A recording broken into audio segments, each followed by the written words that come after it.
Alors, bienvenue sur mon podcast de Real Sunday où on parle d'apprentissage, d'éducation et développement. Aujourd'hui, on va s'intéresser à un sujet, une thématique très intéressante, notamment les études en Allemagne, la formation et à Zealand et voilà, et même la vie professionnelle. Alors, si c'est un sujet qui t'intéresse, je t'invite à regarder jusqu'à la fin.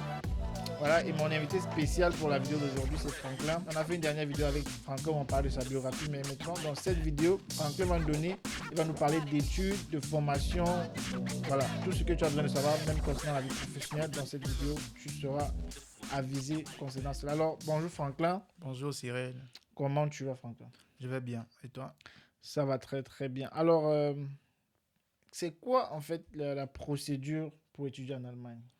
En fait, la procédure pour étudier en Allemagne, elle est très simple, hein, comme dans d'autres pays également. Donc, ça veut dire on postule déjà, si on est déjà en Allemagne et qu'on veut étudier, on envoie simplement la lettre d'admission. Donc, on remplit, chaque université a ses critères. Vous savez, l'Allemagne, c'est un pays fédéral, donc 16 États. Et les conditions peuvent différer d'État en État. Maintenant, si on prend un État, par exemple, comme le Baden-Württemberg, vous envoyez seulement votre dossier d'admission à la dite université. Et si vous remplissez les conditions, l'université va vous répondre par une réponse soit positive ou alors soit négative, selon votre statut. Maintenant, si vous êtes déjà en Allemagne, une fois que vous avez l'admission, vous pouvez aller simplement vous inscrire dans cette université-là et vous commencez vos études. Si vous êtes en Afrique, il va falloir que vous envoyiez, n'est-ce pas, vos documents en allemand. Il y a le facteur linguistique allemand qui joue un très grand rôle, parce qu'en Allemagne, par exemple, on peut étudier certes en anglais, mais les universités restent toujours en grande majorité, où les matières en grande majorité sont proposées en allemand. Donc dans ce cas, il faut remplir cette condition-là et faire parvenir votre dossier depuis l'Afrique vers l'Allemagne. Une fois que vous avez obtenu l'admission, vous allez donc aller vers l'ambassade allemande de votre pays d'origine pour déposer votre dossier d'interview ou demande de visa pour venir commencer vos études sur place en Allemagne. Et concernant la procédure, en fait, quelle est la première étape? En fait, la première étape, déjà, ça dépend dans quelle langue on va étudier. Si on veut étudier, par exemple, en anglais et qu'on a déjà fait l'école primaire, Oui. secondaire et peut-être l'université en anglais, dans ce cas, la première étape serait de postuler. Si on est encore hors de Sans l'Allemagne, avoir fait les cours de langue, on postule directement. pas besoin de cours de langue si on veut étudier en anglais et Mhm. qu'on a fait un cursus anglophone. Maintenant, il faut postuler et remplir ces critères-là. Oui, Une fois qu'on a cela, maintenant, il faut voir ce que l'ambassade demande ou la ville dans laquelle vous voulez étudier en Allemagne demande. oui. L'ambassade, par exemple, aujourd'hui, ici, on est de l'Afrique centrale, l'ambassade demande d'avoir un quotient au moins de 10 000 euros, on parle de 10 326 euros. Donc, c'est ce qu'il faut déposer si on n'a pas Mhm. quelqu'un qui va nous prendre en charge ici quoi, en tant qu'étudiant. Donc, ça, c'est déjà la base. Maintenant, si on veut étudier en allemand, ce que je recommande à beaucoup de personnes, parce qu'après, ça, c'est plus facile une fois qu'on a terminé les études. Maintenant, quand on va étudier en allemand, il y a dans les universités qui vont demander que, écoute, pour avoir l'admission chez nous, il faut avoir un niveau de langue minimum de B2. Donc, il faut déjà commencer par les cours de langue dans ce cas de figure.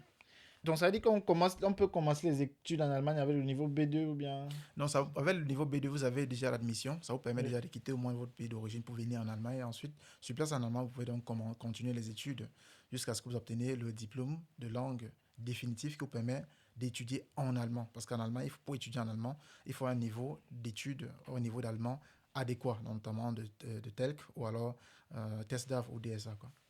Donc ça, on Ok. peut le faire aujourd'hui, Mhm. le test DAF en Afrique, ça se fait déjà, mais pas obligatoirement. Aujourd'hui, par exemple, l'ambassade avec le Covid, du moins pour l'Afrique centrale, on a imposé en fait que les étudiants doivent avoir soit la mention bac, soit la mention à la licence, et les deux. Ou alors, vous avez déjà votre test DAF et du coup, vous pouvez venir directement en Allemagne, commencer vos études, quoi, sans plus continuer avec les cours de langue. Justement, tu as parlé de tels que test DAF et DSA. Moi, par exemple, j'ai eu, quand à mon époque, j'ai été confronté, mais qu'est-ce qui est le plus simple? Qu'est-ce que je peux facilement choisir entre les trois? Voilà. Bon, en On veut fait, réussir, mais. tout à fait. Mais en fait, il n'y a pas de plus simple, en fait. La vie est difficile en Allemagne, comme dans tous d'autres pays, hein. Oui. Il faut comprendre les codes. Mais au niveau de la langue, il y a une multitude de choix. Qu'est-ce qui est le plus adapté à nous? Je dirais, par exemple, que le DSA, par exemple, lui, il est régional. Ça veut dire que si vous optez pour le DSA, vous pouvez avoir la chance, par exemple, d'avoir des DSA beaucoup plus complexes Oui. dans des États, par exemple, le Baden-Württemberg. Même à l'intérieur même de l'État du Baden-Württemberg, vous avez des villes où c'est beaucoup plus complexe que d'autres villes. Donc ça, c'est une réalité, le DSA. Le DSA, par contre, lui, il est harmonisé. Je pense que le TELC également va dans ce sens-là. Ça veut dire que c'est harmonisé. On a la même matière dans toute l'Allemagne, par exemple. Donc, Si c'est difficile pour tout le monde. C'est facile pour tout le monde.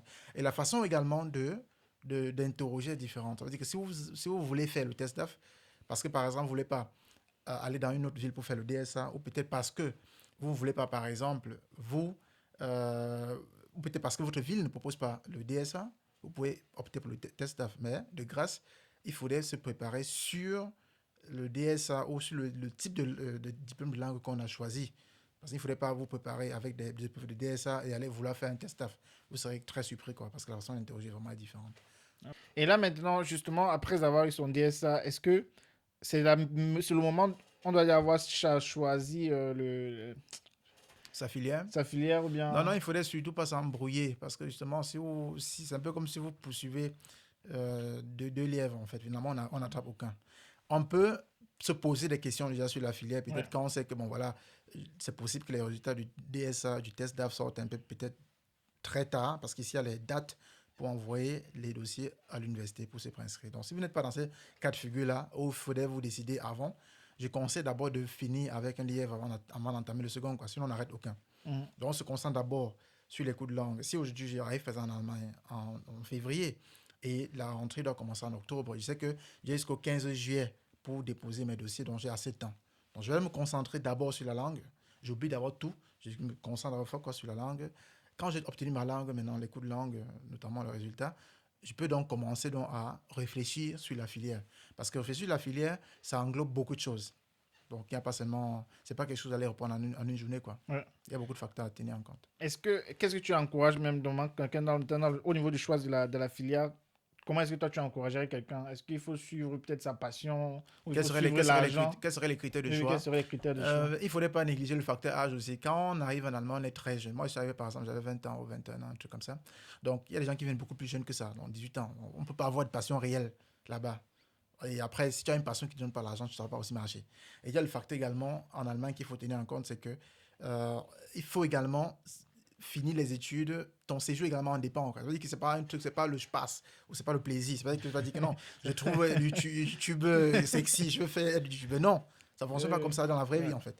Et les gens doivent être conscients de cela. Ça veut dire que il faut d'abord savoir, est-ce que tu veux rester en Allemagne? Pourquoi tu es venu en Allemagne déjà? Est-ce que tu es venu en Allemagne parce que c'était chaud au pays sur le plan financier? Il fallait que je vienne ici m'en sortir. Donc, c'est très important de comprendre déjà ça. Maintenant, si je suis venu en Allemagne par option, ça veut dire qu'en réalité, j'énervais mes parents. Ils m'ont dit, écoute, va même en Allemagne, en fait. Yeah. Il y a des personnes aussi qui viennent comme ça. Et d'autres personnes également peuvent venir parce qu'ils disent, écoute, là, on a déjà une entreprise familiale, on veut une compétence approfondie dans tel domaine, par exemple dans l'entretien des machines. Et pour cela, je vais en Allemagne. Là, cet étudiant-là vient également à notre mindset parce qu'il n'a pas besoin de rester en Allemagne, il a besoin seulement d'avoir cette compétence-là. Et après qu'il a obtenu la compétence, il peut rentrer. Or, il y a des personnes, la majorité des personnes, généralement, c'est pour des raisons de suivi. Ça veut dire que c'est d'abord la motivation financière première. Parce qu'on dit, écoute, comme tu parles là, n'oublie pas que tu as une famille, que tu as laissé, que tu vas faire venir aussi après toi. Donc, ça, ce sont des motivations purement financières. À côté, ça, on peut avoir une passion. Donc, ce que moi, je conseille, et le conseil le plus réaliste, c'est d'abord de ne pas mourir. Parce que si tu meurs, toute la famille tombe, quoi. Il faut d'abord s'en sortir. Et comment s'en sortir d'abord personnellement? S'en sortir personnellement, ça veut dire qu'écoute, je suis venu étudier quelle est la filière que je pourrais m'en sortir avec le moins, si tu veux, avec le moins de cicatrices possible, avec le moins de difficultés possible, et le plus rapidement possible, et aussi pour pouvoir m'insérer dans la vie professionnelle le plus rapidement possible. Parce que j'insiste sur rapidement, parce que tout le monde peut finir les études en Allemagne. Mais le temps est important quand je finis. Parce que quand tu finis les études très tôt, tu as le temps encore de blaguer même, ou peut-être de faire des mauvais choix, et rattraper ça en fait, parce que tu as fait tôt. Mais quand tu es déjà un vieux, ou peut-être pas dire vieux, bon, c'est un peu l'abus de langage, mais quand tu as un certain âge, du coup, même le cerveau, en fait, est un peu en mode non, garde ce que tu as déjà, c'est bon comme ça, quoi. Donc, tu es en mode de sécurité, tu n'es pas trop en mode challenge, en fait. Donc, c'est pour ça qu'il faut vraiment reconnaître déjà sa position, savoir le background, pourquoi on est là. Une fois qu'on a identifié ça, maintenant, on peut donc appliquer les stratégies qui vont avec quelqu'un, avec son type de profil, pour maintenant mener à bien son objectif. En fait, ce qu'il ne faudrait surtout pas faire, c'est de calquer le chemin de l'autre. Parce qu'ici, on est beaucoup plus mélangé, quoi. On va dire, ah, il a fait ceci sans sortir, il fait aussi. Non, il ne faudrait pas faire ça. Il faudrait prendre vraiment le schéma qui passe avec ton background, avec tes critères.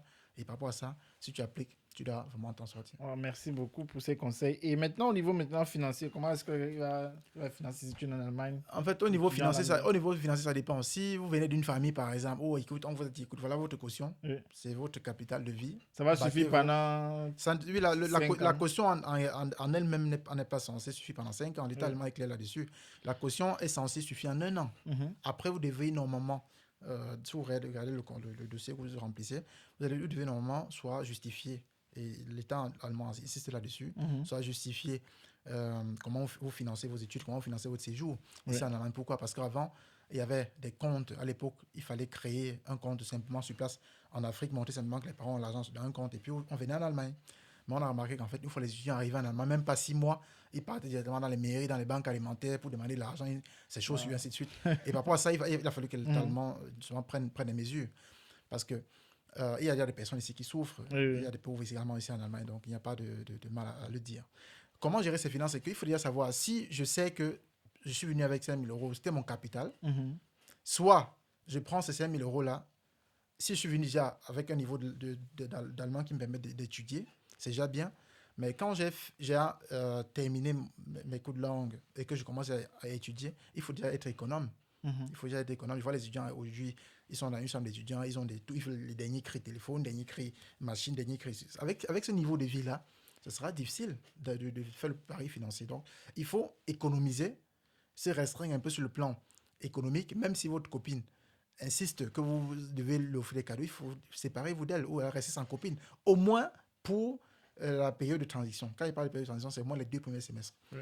Si les 2 premiers semestres, vous réussissez ça à succès, alors la galère est au moins réduite à 50%. Parce qu'après avoir terminé les 2 premiers semestres, on a ce qu'on appelle le Vorbachelor en Allemagne. Et avec ça, on a accès aux entreprises où on peut déjà commencer à faire ce qu'on appelle le Werkstudent ici, dont des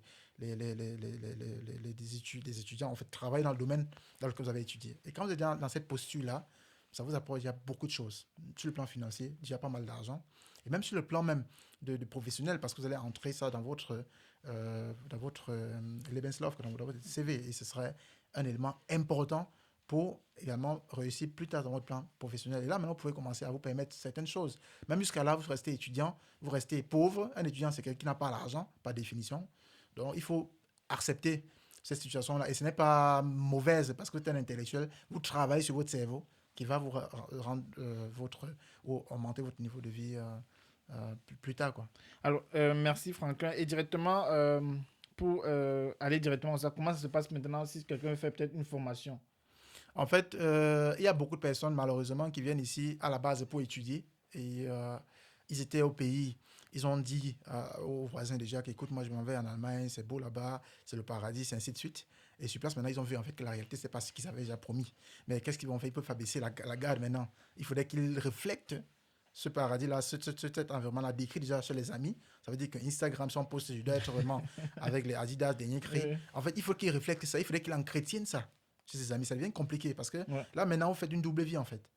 Dans la vraie vie, vous êtes pauvre, mais sur Instagram, vous êtes le plus riche. Ça devient compliqué. Il faut entretenir La ça. vie des réseaux Il faut un téléphone sociaux. qui filme bien. Il faut un dernier mec comme étude. Il faut des faux cheveux, ainsi de suite. Donc, ça devient une sorte de spirale. Et là, maintenant, en tant qu'étudiant, ce n'est pas possible d'entretenir ce mode de vie. Du coup, ils vont switcher vers la formation parce qu'en formation, on a justement un salaire près de 800 euros, 900 euros.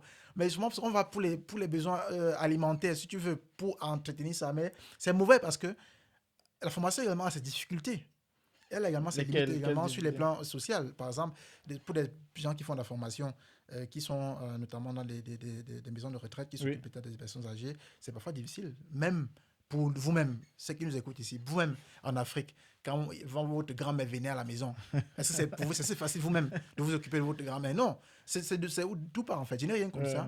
Mais même dire ta propre grand-mère, est-ce que c'est facile pour toi de t'occuper de ça? Non, c'est pas facile. Donc, imagine-toi maintenant la grand-mère de quelqu'un d'autre, même si on te paye. Donc, quand tu te mets dans une situation assez, tu crées ta propre prison en fait.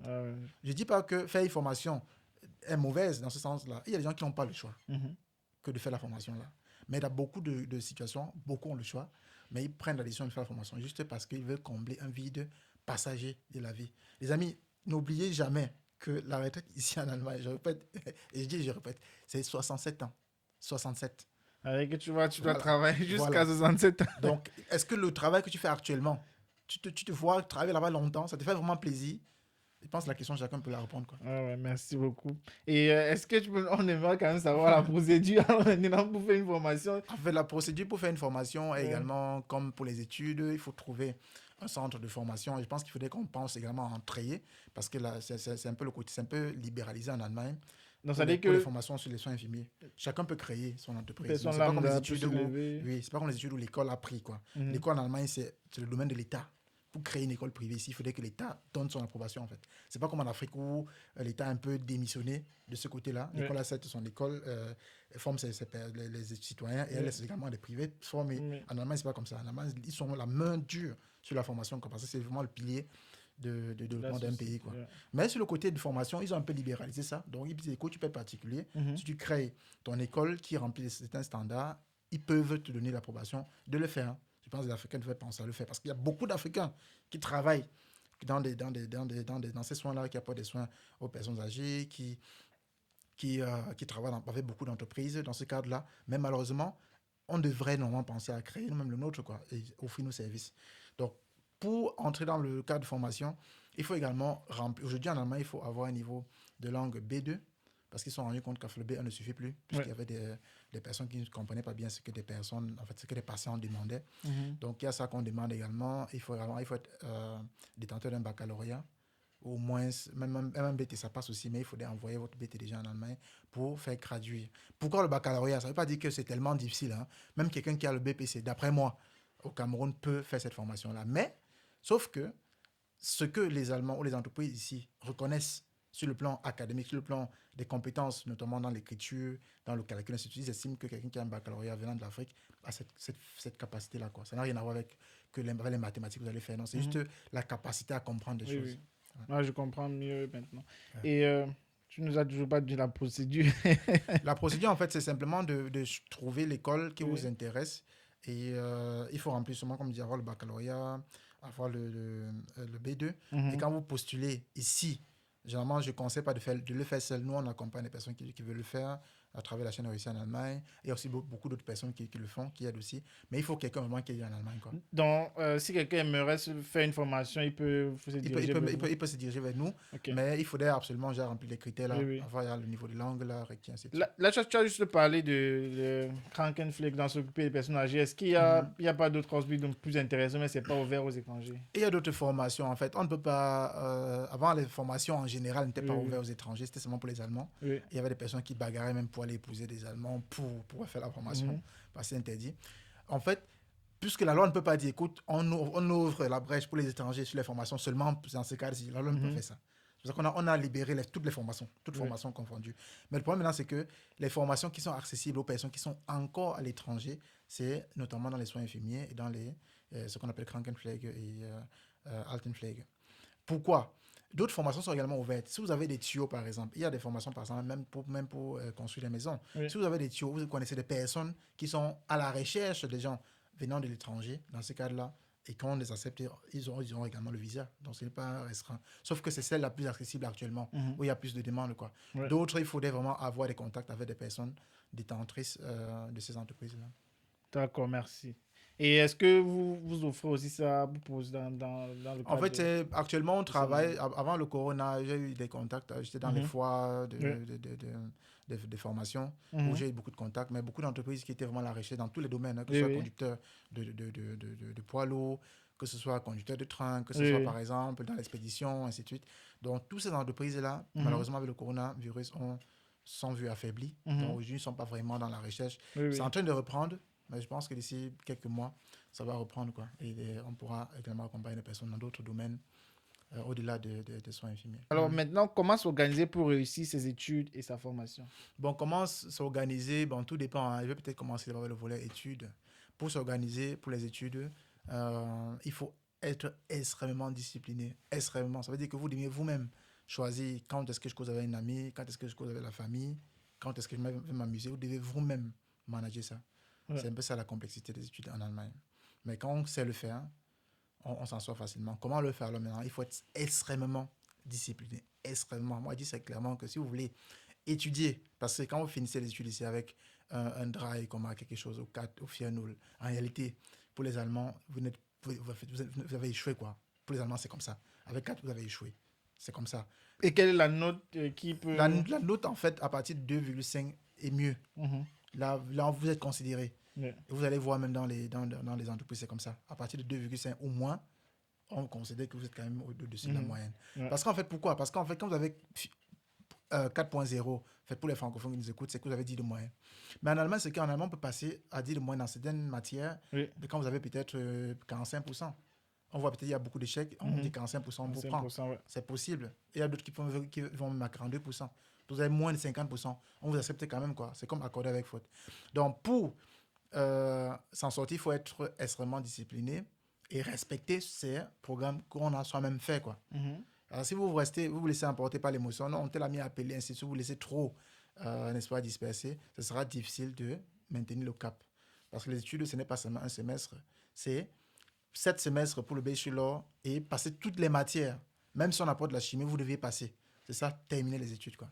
Et maintenant, sur le côté de la formation, il n'y a pas grand-chose, hein. Il y a le côté théorique, il y a le côté pratique. Le côté pratique, si vous êtes dans le secteur de la santé, il faudrait seulement vous y habituer. Là, on s'habitue beaucoup plus parce que vous voyez des choses en fait que vous n'avez jamais vues. C'est le cas de beaucoup d'Africains qui quittent, par exemple, le baccalauréat et pour des raisons financières, doivent venir ici faire la formation dans des soins infirmiers. Ils n'ont jamais peut-être vu, c'est pas moi, un vieux, par exemple, qui n'arrive plus à s'occuper de ses soins basiques. Pour beaucoup, n'ont pas encore vu ça. Peut-être pour des personnes qui ont peut-être déjà eu à grandir avec les grands-mères, ils étaient déjà peut-être habitués. Donc, ceux qui sont d'habitude, c'est une question de routine. Peut-être voir des films qui traitent la thématique, voir peut-être l'aspect que vous êtes en train d'apporter de l'aide à une personne qui n'a pas de capacité. Peut-être pas trop regarder le côté nauséabond de la chose, regarder beaucoup plus le côté que j'apporte de l'aide, de l'humanité. Voilà. Donc, ça peut aider. Et maintenant, sur le plan de la théorie, le côté théorique, ça reste comme l'école, quoi. Il faut s'appliquer, il faut être engagé. Et moi, je dis toujours à ceux qui font la formation, il ne faudrait pas voir ça comme une fatalité. Ce n'est pas une fatalité. Vous pouvez passer par la formation et devenir entrepreneur dans le secteur de la santé. J'ai ici que c'était libéral en Allemagne. Donc, c'est beaucoup plus le problème de mindset, en fait, je pense. Parce qu'on peut... Quelqu'un qui a fait la formation dans le Krankenpflege ou Altenpflege, il est mieux positionné pour créer une entreprise là-bas parce qu'il a des secteurs, il se fait des contacts, il connaît comment ça marche. Ouais. Par rapport à un ingénieur, par exemple, qui a fait les études d'électrotechnique ou machine, et ainsi de suite. Donc, il faudrait voir vraiment à 360 degrés. Quoi. Il ne faudrait pas seulement regarder 180 degrés, il faut regarder tout le big picture, en fait. Et l'Allemagne ne se résume pas seulement à la formation ou aux études. L'Allemagne reste un pays avec des opportunités dans tous les domaines. Et vous avez toutes les clés pour saisir également ces opportunités-là. Ça veut dire que vous connaissez déjà l'allemand, vous parlez l'allemand, vous avez presque, pour beaucoup de personnes sont jamais allemands, quoi. Donc, vous avez toutes les opportunités là à votre niveau. Et la loi également encadre, l'État allemand également encadre. Alors, merci beaucoup. Et maintenant, parlant de la vie professionnelle, comment est-ce que l'étudiant... Je suppose que dans le cadre de la formation, il faut aussi chercher le travail après. Comment ça se passe? En fait, le cas de la formation, généralement, les centres de formation ici, là, l'Allemagne, c'est un peu différent d'autres pays. On forme par rapport aux besoins, quoi. Oui. Ça veut dire que quand vous formez, vous avez près de 70%, 80% de chances qu'on vous prenne. Donc, généralement, ceux qui vous forment déjà, parce que vous faites la pratique, donc dans les entreprises dans lesquelles vous faites la pratique, dans les hôpitaux, vous faites la pratique, ces hôpitaux-là vous prennent généralement après, quoi. Ouais. C'est toujours comme ça avec les formations. Et maintenant, pour les études? En tout cas, c'est cassé. Pour les études, maintenant, ça devient un peu difficile parce que là, la préparation, déjà pour entrer dans le milieu professionnel, ça ne se peut pas pendant les études. Ça veut dire que vous ne devez pas être étudiant en 2021, un étudiant carré, qui a seulement ces matières pour apprendre. Non, vous devez aussi être en entreprise. Vous devez avoir les deux, en fait. Un étudiant, par exemple, moi, j'ai terminé mes études, par exemple, j'avais déjà presque 3 pages de CV. Je n'avais jamais travaillé, presque 3 pages. Ça veut dire que chaque semestre. Ouais. Donc, si on prend le bachelor et master, ça fait à peu près 7 plus 4, ça fait 11 semestres. Donc, 11 semestres, ça fait carrément tous les... donc, ça fait presque 11 fois en entreprise. Donc, c'est énorme. Alors, quand vous préparez votre CV comme ça, c'est difficile qu'une entreprise ne vous prenne pas. Parce que vous avez prouvé dans toutes les entreprises que vous êtes allé, je suis allé dans plusieurs entreprises pendant mes études. Donc, vous avez prouvé. Ça veut dire qu'en fait, sur le plan humain, sur le plan social, vous passez déjà. Et sur le plan intellectuel, vos diplômes prouvent. Donc, vous avez déjà un CV, si tu veux, sexy, pour que vous puissiez entrer dans l'entreprise facilement. Comme moi, j'ai eu presque 4 contrats, 4 entreprises qui voulaient, parce que je n'ai pas aussi postulé beaucoup. Donc, ça se prépare en entreprise pendant les études. On ne peut pas avoir les études, faire les études de façon bizarre et espérer que par miracle, on vous prenne. Non. Mettez-vous à la place de ces entrepreneurs-là qui ont des entreprises. Si vous également vous créez votre entreprise, vous allez chercher des meilleurs, non? Ça va, c'est de bonne guerre. Ça n'a rien à voir avec le racisme ou de trucs noirs, non, c'est normal. Il faudrait travailler ça pendant Exactement. les études. Ouais, exactement. Merci beaucoup. Ça, c'est un conseil vraiment très, très intéressant que tu donnes. Et ça revient même souvent, on dit il faut vraiment se préparer pendant les études Tout à fait. pour entrer dans la vie professionnelle. Maintenant, on va entrer dans le cas des asylants. C'est quoi exactement? De quoi il s'agit? Tout à fait. En fait, les asylants sont des personnes en fait, qui sont venues en Allemagne, par exemple, par des voies illégales. Mhm. Et s'il Euh, y a moyen pour eux, on ne va pas les renvoyer au Cameroun. Non, ça dépend. Ça dépend. C'est pas si facile que ça. Ouais. Comme vous arrivez, par exemple, par voie illégale, ça veut dire que de prime abord, vous n'êtes pas la bienvenue sur le territoire parce qu'il y a des voies et moyens connus. Soit vous demandez un visa, l'État vous accepte le Mhm. séjour sur son territoire. Donc, pour les asylants, par exemple, il y a beaucoup de raisons. Ça peut être des raisons humanitaires, des raisons d'exil. Peut-être on les poursuit sur le plan politique dans les pays d'origine. Donc, du coup, il faut d'abord étudier votre cas. Et maintenant, pour étudier votre cas, on vous donne ce qu'on appelle le Duldung en Allemagne. Donc, c'est une sorte de titre de séjour Ouais. qui vous donne, en fait, qui vous tolère, en fait, le séjour sur le territoire. Pendant ce temps, on vous écoute, on vous auditionne, vous racontez votre histoire et maintenant, l'État allemand se met en place pour aller dans les sources de votre pays Mhm. pour s'assurer vraiment que tout ce que vous dites tient la route. Et quand c'est le cas, on vous donne donc l'asile. Mhm. Là, maintenant, on vous donne l'asile restant, on vous donne justement le droit d'asile. Ça veut dire, écoute, on dit, écoute, ça, c'est quelqu'un qu'il faut qu'on le protège parce qu'il n'est pas persécuté, parce que, Ouais, ainsi ouais. de suite, ainsi de suite, il ne pourra pas vivre sinon, si ce n'est pas en Allemagne, quoi. Ouais, Donc, pour des ouais. raisons humanitaires, l'Allemagne dit, écoute, on va vous prendre. Donc, on vous accepte l'asile. Maintenant, quand vous avez l'asile, il faut maintenant vous intégrer dans la société. Et intégrer dans la société, beaucoup pour les personnes qui viennent en Allemagne, c'est pas comme en France ou en Grande-Bretagne ou aux États-Unis où c'est différent. En Allemagne, par exemple, puisque avec la guerre mondiale, l'Allemagne n'a plus de colonies, a perdu ses colonies depuis la Deuxième Guerre mondiale. Donc, il n'y a aucun pays où on enseigne l'allemand, où l'allemand est une langue officielle, quoi. Il n'y a pas, sauf en Allemagne. Après, L'Allemagne et la Suisse. tout à fait, mais ça ne sont pas des colonies, c'est pas des colonies, Ouais. si tu veux, ce sont des pays frontaliers qui Ouais. parlent également allemand. Ouais. Mais je parle des pays africains, Oui, tout à oui. fait. Voilà. Les colonies. Donc, ceux qui viennent ici ne parlent pas l'allemand à la base. Donc, du Tout coup, à ici, fait. il faut les intégrer, il faut les faire l'allemand. Et après, maintenant, il faut peut-être qu'ils fassent, par exemple, ceux qui ont peut-être des capacités, ils font soit des formations, peut-être ils ont encore étudié, si peut-être ils avaient déjà un baccalauréat, ainsi de suite. Donc, maintenant qu'on les a intégrés, et là, maintenant, ils peuvent maintenant devenir des citoyens normaux, quoi. Donc, une fois qu'ils ont peut-être obtenu, commencé les études, et ils ont un boulot, ils obtiennent un autre séjour qui est dans le séjour étudiant, si c'est formation, séjour formation, ainsi de suite. Donc, ils s'insèrent dans la société et du coup, ils peuvent soit s'établir ici ou alors simplement quitter l'Allemagne pour aller rentrer dans les pays d'origine quand la situation est passée. Franck, est-ce que tu aurais des conseils donc pour des étudiants et des gens qui font des formations et des asylants comme ça pour terminer? En fait, pour terminer, je dirais simplement que peu importe votre profil en Allemagne, votre statut en Allemagne, vous pouvez être par exemple venu dans le cadre de regroupement familial pour des raisons humanitaires, par exemple une maladie, soit persécuté dans votre pays d'origine sur le cadre politique.